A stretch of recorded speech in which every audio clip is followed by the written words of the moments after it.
नमस्कार। कभी सोचा है कि भाई चुनाव से पहले जो सर्वे आते हैं वो इतने सटीक कैसे निकल जाते हैं?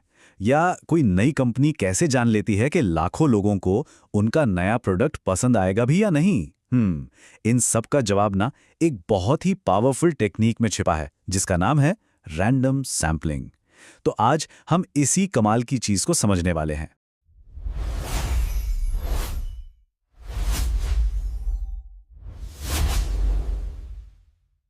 अच्छा, इसको ना एक बहुत ही सिंपल से उदाहरण से समझते हैं।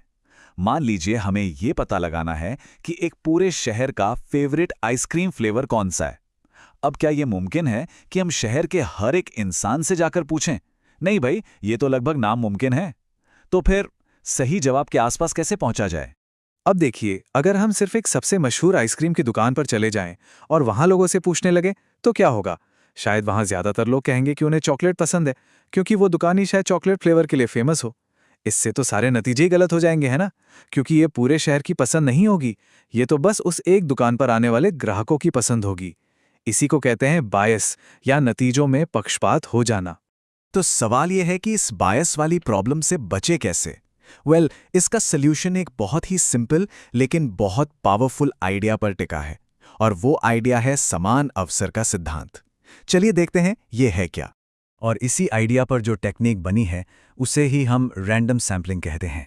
सीधे सीधे शब्दों में कहें तो ये एक ऐसा तरीका है जिसमें किसी भी ग्रुप के, जिसे हम पॉपुलेशन कहते हैं, हर एक सदस्य को स्टडी में चुने जाने का बराबर मौका मिलता है। और यहाँ सबसे जरूरी शब्द यही है, बराबर मौका, हर किसी को। इसको समझने का ना सबसे बेस्ट तरीका है वो टोपी से नाम निकालने वाला गेम। सोचिए, एक बहुत बड़ी सी टोपी है और उसमें शहर के हर एक इंसान के नाम की पर्ची डाल दी गई है। अब बिना देखे उसमें से बस मुट्ठी भर पर्चियां निकाल ली जाती हैं। जिन लोगों के नाम निकले बस वही बन गए हमारा सैंपल। देखिए, इस तरीके में किसी के साथ कोई भेदभाव नहीं हुआ और हर किसी के चुने जाने का चांस बिल्कुल बराबर था। चलिए, ये तो हो गई थियरी की बातें, लेकिन असल दुनिया में, रियल वर्ल्ड में ये टेक्निक इतनी जरूरी क्यों है और इसका इस्तेमाल होता कहां है? देखिए, जो बड़ी बड़ी कंपनियां हैं ना, वो इसका खूब इस्तेमाल करती हैं। वो कुछ 100 कस्टमर्स का एक रैंडम सैंपल चुनती हैं और पता लगाती हैं कि उनका नया स्मार्टफोन लोगों को पसंद आएगा या नहीं, या उनकी कस्टमर सर्विस कैसी चल रही है। और कमाल की बात यह है कि इसी छोटे से सैंपल से मिले डेटा के आधार पर वो करोड़ों रुपए के बड़े बड़े बिजनेस डिसीजन ले लेती हैं। और चुनावों का क्या? एग्जिट पोल्स के बारे में तो सबने सुना ही होगा। वोटिंग खत्म होते ही बता देते हैं कि कौन जीत रहा है। कभी सोचा है वो इतने सटीक कैसे हो जाते हैं? जी हां, इसका राज भी रैंडम सैंपलिंग ही है। पोल करने वाली एजेंसियां ना पूरे देश से कुछ हजार वोटर्स का एक बहुत ही सावधानी से चुना हुआ रैंडम सैंपल लेती हैं और बस उनकी राय के आधार पर करोड़ों लोगों के फैसले का अंदाजा लगा लेती हैं। साइंस की दुनिया में तो इसके बिना काम ही नहीं चल सकता। सोचिए, जब कोई नई दवा बनती है तो क्या उसे लाखों लोगों पर टेस्ट कर सकते हैं? नहीं ना।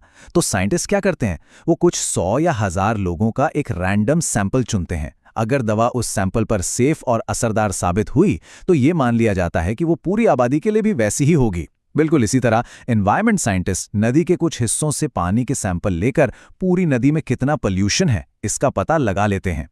और जो सोशियोलॉजिस्ट होते हैं, यानी समाजशास्त्री, वो भी इसका इस्तेमाल समाज की नब्ज पकड़ने के लिए करते हैं। जैसे कि क्या लोग ऑनलाइन एजुकेशन को लेकर पॉजिटिव हैं, या फिर किसी नए सरकारी पॉलिसी पर पब्लिक की क्या राय है। इन जैसे सभी सवालों के जवाब ना रैंडम सैंपल पर किए गए सर्वे से ही मिलते हैं, और यही सर्वे सरकार को पॉलिसी बनाने में मदद करते हैं।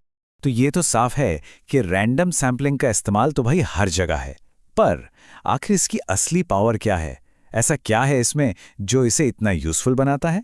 चलिए अब इसके मेन फायदों को समझते हैं। जरा एक बड़ी और अलग अलग तरह के लोगों से भरी आबादी की कल्पना कीजिए। इसमें हर उम्र, हर जेंडर और अलग अलग पसंद के लोग हैं। अब इन सभी से एक एक करके उनकी राय पूछना, ये तो नामुमकिन भी है और बहुत खर्चीला भी। और बस यहीं पर एक अच्छा रैंडम सैंपल अपना जादू दिखाता है। ये उस बड़ी आबादी का एक छोटा लेकिन एकदम सटीक आईना बन जाता है। अगर आप ध्यान से देखें तो सैंपल में हर ग्रुप का हिस्सा लगभग उतना ही है जितना पूरी आबादी में है। ये एक तरह से पूरी आबादी का एक छोटा सा पर बिल्कुल सही मॉडल है। तो इसके मेन फायदे क्या क्या हुए? पहला, रिप्रेजेंटेशन, मतलब एक अच्छा सैंपल पूरी आबादी की सही तस्वीर दिखाता है। दूसरा, एफिशिएंसी, यानी पूरी आबादी से पूछने की जरूरत ही नहीं, जिससे टाइम और पैसा दोनों बचते हैं। तीसरा, एक्यूरेसी, अगर इसे सही तरीके से किया जाए तो रैंडम सैंपलिंग के नतीजे हैरान करने वाले सटीक होते हैं। और चौथा, सिंप्लिसिटी, इसका जो मेन आइडिया है ना कि हर किसी को बराबर मौका मिले, उसे समझना बहुत आसान है। लेकिन जैसा कि हर पावरफुल चीज के साथ होता है, रैंडम सैंपलिंग भी एकदम परफेक्ट नहीं है। इसकी भी अपनी कुछ कमियां और चुनौतियां हैं, जिनके बारे में जानना भी बहुत जरूरी है। देखिए, सबसे पहले तो है सैंपलिंग एरर। इसका मतलब यह है कि कभी-कभी बस किस्मत की वजह से हमारा सैंपल पूरी आबादी को ठीक से नहीं दिखाता। जैसे मान लीजिए टोपी से पर्चियां निकालते वक्त गलती से एक ही मोहल्ले के ज्यादा लोगों के नाम आ गए। दूसरी दिक्कत है असल में एक सच्चा रैंडम सैंपल बनाना। ये काफी मुश्किल हो सकता है, खासकर जब लोग बहुत बड़े एरिया में फैले हों। इसमें टाइम और पैसा भी अच्छा खासा लगता है। और एक बहुत बड़ी प्रॉब्लम है नॉन रिस्पॉन्स बायस। इसका मतलब ये कि हमने जिन लोगों को चुना उन्होंने सर्वे में हिस्सा लेने से ही मना कर दिया। अब सोचिए, अगर एक खास तरह के लोग ही जवाब देने से मना कर रहे हैं तो हमारे नतीजे तो फिर से गलत हो जाएंगे, है ना? तो कुल मिलाकर बात यह है कि इन चुनौतियों के बावजूद रैंडम सैंपलिंग एक जबरदस्त पावरफुल टूल है। ये हमें बड़ी बड़ी आबादी की मुश्किलों को समझने में मदद करता है, सिर्फ कुछ लोगों से बात करके लाखों लोगों के बारे में जानने की ताकत देता है और डेटा के आधार पर बेहतर फैसले लेने में हमारी मदद करता है। सच कहूं तो ये स्टैटिस्टिक्स की वो नींव है जिस पर हमारी आज की दुनिया का एक बड़ा हिस्सा टिका है।